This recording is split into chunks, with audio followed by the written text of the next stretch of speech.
Dead Rising 4 Game Review. Hello beautiful people, in this video, we will talk about Dead Rising 4 Game Review. Dead Rising has always been an oddball series, mixing in semi-serious takes on consumerism with absurdist humor and some downright disturbing moments. It may not have been the most polished or popular series, but it's always had a distinctive identity despite its moments of clunkiness and frustration. Dead Rising 4 Frank's big package, however, ditches many of the series' stalwart mechanics, and while it's arguably a more enjoyable game for it, fans of the franchise will feel left behind. The headline change, of course, is that the property's infamous timer has been removed, allowing you as much time as you want to explore the re-zombified town of Willamette, Colorado, giant shopping center and all. While it's detrimental to Dead Rising 4's character, we can't help but admit that the lack of a time constraint allows for a far more fun experience without the threat of failing and going back to square one constantly breathing down your neck. It certainly allows you plenty more time to scour the world for blueprints and secrets, allowing you to try and test the game's vast array of weird and wonderful weapons as you please. But again, it's a move that some series fans won't appreciate. Said weapons fall in line with the series' usual fare, which is no bad thing. The blast from the past, a sledgehammer with grenades attached, packs a real explosive punch, while the fish launcher shoots out swordfish, allowing for some gruesome kills. Capcom takes full advantage of Dead Rising 4's seasonal setting in terms of armaments too. The Nut Blaster, nice, takes the form of a wearable nutcracker helmet that shoots bullets, and the electric wreath can be placed on zombies' heads in order to shock an entire crowd of the buggers at once. While lacking in character in many respects, the festive backdrop helps the game recoup a sense of identity and is a nice touch. By the way, we are gathering gamers and gaming lovers like you in our YouTube channel RAYAROZEN, so it would be nice if you join our gaming community by subscribing our YouTube channel. We upload a cool game stuff like gaming reviews, different gameplays, top 10 games compilations etc.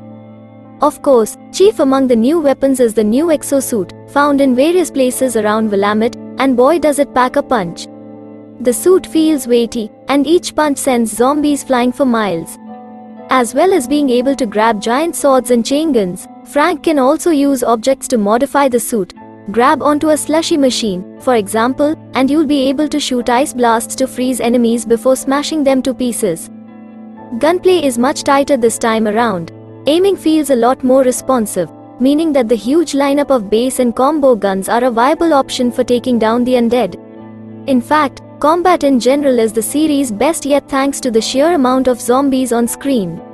It's insane how so many things can be displayed at once, yet the game almost never drops a frame, and while Dead Rising 4 isn't the best looking title out there, the bright, punchy effects of weapons such as the firework shooting blame bow coupled with an abundance of zombie guts can lead to some excellent looking moments. Using each weapon's special move, activated after getting a certain amount of kills in succession, can clear out entire crowds of the undead, and often looks as good as it feels. The game's campaign provides plenty of opportunities to do this, and some of the set pieces are seriously impressive. The ending boss battle in particular makes great use of the exosuit, and there are loads of moments where zombies swarm the screen, allowing you to get huge combos. There are showdown with obscurist mercenaries, hostile survivors, and new types of undead, with each type being switched around enough to keep things interesting. A big portion of the campaign is spent gathering clues with Frank's camera, however, and while it is nice that the game slows down every now and then, the combat is so fun that you'll be raring to get back to it. The story is more bog standard fare, however, with Frank being forced to go back to Willamette after another outbreak happens on Black Friday 2021. While the characters that Frank interacts with aren't too interesting, Frank himself is consistently funny throughout, something that may grind the gears of series fans, as new voice actor Ty Olsson is noticeably different to previous incarnations of the journalist. Still, Frank's new personality goes in hand with the game's new, sillier tone, and while it's a marked departure from previous games, we can't deny that its show is entertaining. The only really disappointing thing about Dead Rising 4, then, is that its boss fights are much more generic.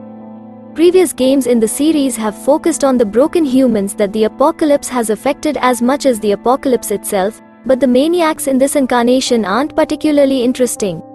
In previous games we had a psychopathic clown dual-wielding chainsaws, a Vietnam vet suffering from PTSD, and an overprotective store owner. In Dead Rising 4 there's a guy dressed up as Santa who wants to kill Frank, a guy dressed up as a pirate who wants to kill Frank, and a guy dressed up as a scarecrow who wants to kill Frank. There's a lack of character to any of them, and they just seem like lazy add-ons. But apart from that, Dead Rising 4 is a game that'll not only keep you entertained, but keep you entertained for a long time. The amount of content in Frank's big package makes for excellent value. Aside from the main game and the multiplayer, which sadly is only made up of timed co-op missions and not free roaming, there's Super Ultra Dead Rising 4 Mini Golf, a fun multiplayer golf mode with some twists on standard mini golf, and the Frank Rising Story DLC, which adds a new gameplay style and concludes Frank's character arc, though it is relatively short. Last, and definitely best, is the Capcom Heroes DLC, a revamped campaign that eschews weapons in favor of 16 Capcom character-themed costumes, you, Mega Man, and the rest, that each have their own abilities. It's a really fun way to journey through Willamette again, although it would have been nice to have the option to use these costumes in the base campaign, too. Though Dead Rising 4 Frank's big package has noticeably distanced itself from its predecessors, a move likely to alienate series fans, Capcom's latest is still a damn fun game that doesn't take itself too seriously. Its Christmas setting benefits the game's character as a whole, and the wacky weapons and great gunplay, coupled with the new exosuit, ensure that combat is as punchy and enjoyable as ever, and while there is a feeling that it lacks identity, it certainly doesn't lack comedy. Frank West has risen again, and while he isn't as recognizable as his former self, he's been revamped in style. So, that's it for this video. Hope you enjoyed it. If you do like our video, make sure to like, subscribe and hit the bell icon so you never miss an update.